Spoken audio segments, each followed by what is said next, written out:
صاحبان علم نے بتائیں، ایک جو خیرات کے درجے پر ہے، ایک صدقات کے درجے پر ہے اور ایک زکوٰۃ کے درجے پر ہے۔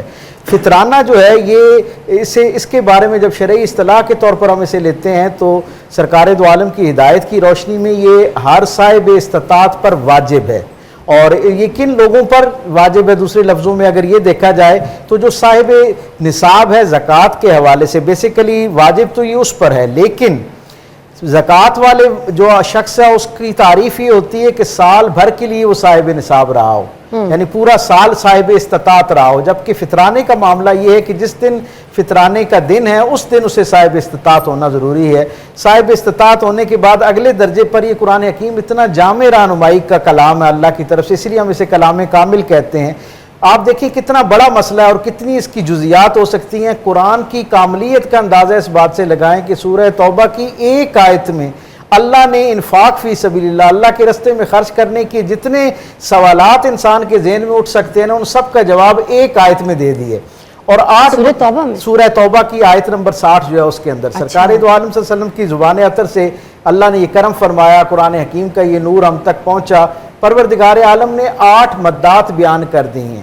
جب ہم زکوٰۃ کے لیے نکلیں گے، صدقہ خیرات کے لیے نکلیں گے یا فطرانہ جسے ہم کہتے ہیں اس کے لیے ہم ارادہ کریں گے تو انہی ترجیحات کی بنیاد پر ہمیں سوچنا چاہیے۔ اب المیہ یہ ہے کہ معاشرے میں ہمارا ایک تاثر بن گیا ہے کہ مسجد میں جب ہم داخل ہونے لگتے ہیں عید کی نماز کے لیے، عین اس لمحے جو آخری وقت میں ہمیں بندہ میسر آتا ہے، جو لوگ مسجد کے باہر قطار لگا کے کھڑے ہوتے ہیں، ہم انہی کو دے کے جان چھڑا لیتے ہیں۔ اسی میں ساتھ یہ ایڈ بھی کر دوں کیونکہ کیلکولیشن بھی پتہ چل جائے گی کتنا ہوتا ہے، گندم کے حساب سے ہوتا ہے، کھجوروں کے حساب سے ہوتا ہے۔ جی میں عرض کرتا ہوں 4 چیزوں کے حوالے سے اس پر آتا ہوں، لیکن میں پہلے وہ 8 بنیادی مدات جو اللہ نے قرآن حکیم میں بیان کی ہیں اس میں سب سے پہلے فقیر ہے، پھر مسکین ہے، پھر اس کے بعد تالیف قلبی کے لیے ہے، پھر جو عاملین تالیف قلبی کا مطلب یہ ہوتا ہے کہ وہ لوگ جنہوں نے ابھی نیا اسلام قبول کیا اور انہیں اس کی وجہ سے کچھ سماجی مسائل کا شکار ہے۔ ہم دیکھتے ہیں نا دنیا بھر میں ایک روایت ہے، ایسے لوگ جو اپنے معاشرے میں سے نکل کر دین کی نعمت کو پاتے ہیں، یقیناً جن لوگوں سے وہ علیحدہ ہوتے ہیں ان کے دلوں میں ان کی محبت ہوتی ہے اور وہ محبت اچانک نفرت میں بدلنا شروع ہو جاتی ہے، تعصب میں بدلنا شروع ہو جاتی ہے،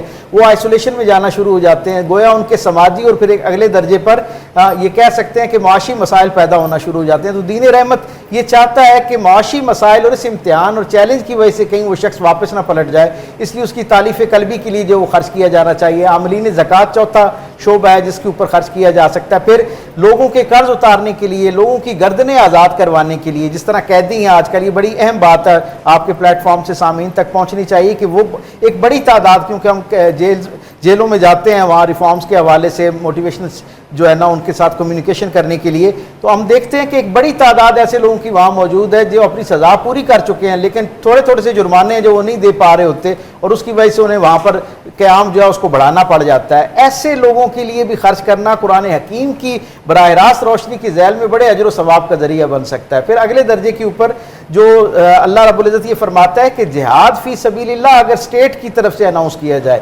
کسی فرد یا جماعت یا گروہ کی طرف سے نہیں، کسی امام مسجد کی طرف سے نہیں، اسٹیٹ اگر اناؤنس کرے اور اسٹیٹ اس میں آپ کی ظاہری مدد کے ساتھ ساتھ آپ کو اپیل کرے مالی مدد کے لیے، تو پھر آپ اپنی زکوٰۃ اور یہ جو انفاق فی سبیل اللہ کا رخ اس طرف کر سکتے ہیں۔ اور آخری مسافر کے لیے کہ ایسا مسافر بے شک وہ اپنے علاقے میں صاحب مال ہو، صاحب حیثیت ہو، لیکن آپ کے یہاں آ کے حالات کی نظر ہو گیا، اس کے پاس کچھ اس کے مسائل اس درجے پر آ گئے کہ اس کے لیے شاید اب اس میں سے نکلنا مشکل ہو جائے اور واپس پہنچنا باوقار واپسی اس کی مشکل ہو گئی ہو، تو پھر اس کے اوپر بھی زکوٰۃ بھی دی جا سکتی ہے، فطرانہ بھی اس کو دیا جا سکتا ہے۔ اور یہ یعنی بنیادی طور پر وہ مدات ہیں جن کے اندر خرچ کیا یہ چاروں کیٹیگری کے نہیں، یہ 8 کیٹیگریز میں نے ابھی بیان کی ہیں۔ سب سے پہلے مسکین ہے، فقیر ہے۔ سب سے پہلے فقیر وہ ہوتا ہے جس کو ہر دیکھنے والا جس کے بارے میں جانتا ہے کہ اس کے پاس کچھ نہیں ہے، اور اس کا معاملہ یہ ہوتا ہے کہ اس کے پاس ایک وقت کا ہو اور یقینی طور پر اگلے وقت کا اس کے پاس موجود نہ ہو، یعنی اس درجہ غربت کے اوپر جو موجود ہو، پہلا حق اس کا۔ اور پھر دوسرا حق جو ہے نا،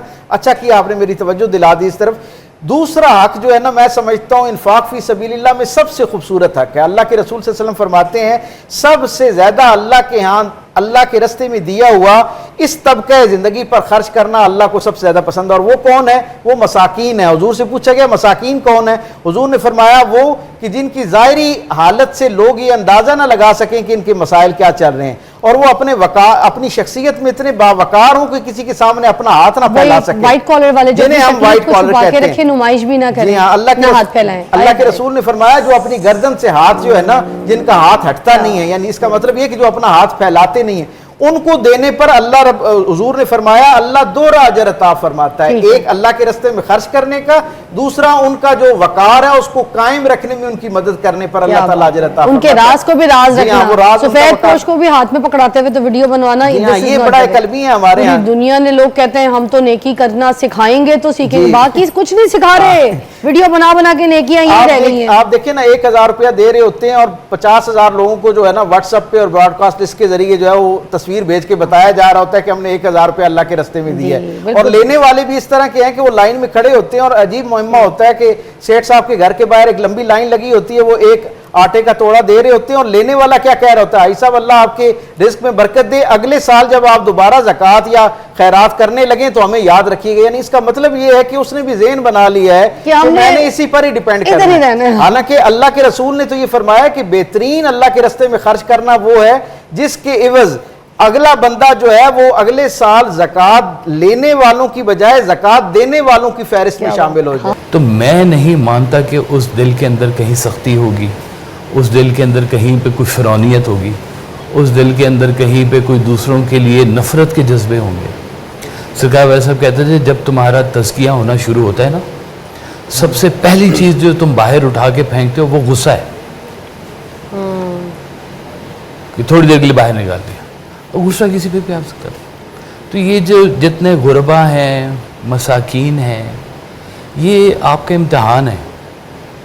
انہوں نے آپ پوچھ لینا ہے کہ اللہ ان کو جو پیسے دیے ہم تک نہیں پہنچے, کھا گیا ہے ہمارے پیسے. یہ انہوں نے پوچھ لینا بڑی اچھی بات کی, بہت ہی اچھی بات. اصل میں انہوں نے جو بات کی یہ عین سرکار دو عالم صلی اللہ علیہ وسلم کی تعلیمات کی روشنی میں. حضور نے فرمایا کہ اپنے گرد و پیش میں موجود جو کمزور ہیں ان پر خرچ کیا کرو, کیونکہ پروردگار عالم کی طرف سے تمہیں جو رزق فراہم کیا جاتا ہے اس میں ان کا حصہ دیا جاتا ہے. گویا ہم جو ان کو دے رہے ہوتے ہیں حقیقی معنوں میں ہم کوئی اپنے پاس سے نہیں دے رہے ہوتے, یہ ایک ذمہ داری صرف ہم ادا کر رہے ہوتے ہیں. اور ان کے دیے ہوئے حصے کی برکت یہ ہوتی ہے کہ ہمارا رزق پاک بھی کر دیا جاتا ہے, متبرک بھی کر دیا جاتا ہے, یعنی اس میں برکت بھی ہونا شروع ہو جاتی ہے اور محفوظ بھی کر دیا جاتا ہے. یہ 3 انعامات ملتے ہیں جب ہم جس کا حق ہوتا ہے اس تک پہنچا. پتہ کیا کہتے ہیں, کہنے دیتے چو دینا ہے کیڑا پلیوں دینا ہے, مالک نے دیا ہے تمہیں, مالک نہیں دیا ہے, اپنے پاس سے تھوڑی دے رہے ہے نا جی. اگر یہ مالک نے آپ کو دیا اور آپ یہ بات مانتے ہیں تو اس رزق میں ان کا حصہ ہے جن کے پاس وہ رزق. اس کو ہم اس طرح بھی دیکھ سکتے ہیں نا کہ ہم تو بیسکلی جن کو دے رہے ہیں ہم ان کو تو دے نہیں رہے. ہم یہ اپنے مال سے اگر ہٹ کے بھی سوچیں کہ ہم ان کو نہیں دے رہے, ہم تو بیسکلی تجارت کریں اللہ کے ساتھ. ہم تو یہ جو جس کو بھی دے رہے ہیں ہم دے تو اللہ کو رہے. اب جب ہم اس کو قرضہ دیں گے تو وہ قرضہ ہمیں جب لوٹائے گا تو کتنا کر کے لوٹائے گا, ڈبل کر کے. ہم کسی بینک میں فکس کرتے ہیں نا, فکس کا سیونگ آتا ہے. مولا علی نے فرمایا نا کہ جس پر احسان کرو اس کے شر سے بچو. ایک فکر ہے مولا علی کا. کیوں ہے کہ جب آپ کسی پہ احسان کرتے ہیں تو آپ اس احسان کا رسپانس مانگ رہے ہوتے ہیں. یہاں شر ہے. اگر فی سبیل اللہ ہے, نہیں میں مطلب میری تھوڑی سی بات سمجھ نہیں ہے, یا پھر میں پھنس گئی, کہیں نہ کہیں پھنستی ہوں.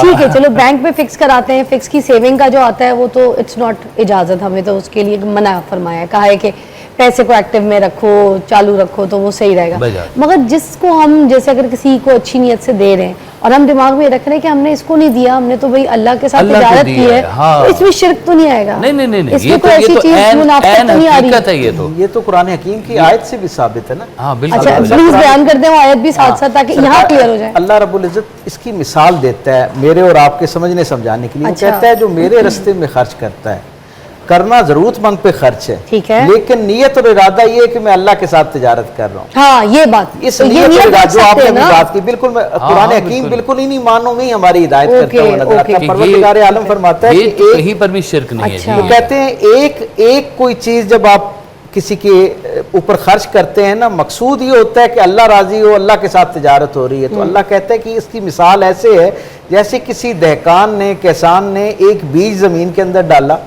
اس میں سے ایک گندم کی بالی نکلی جس میں 7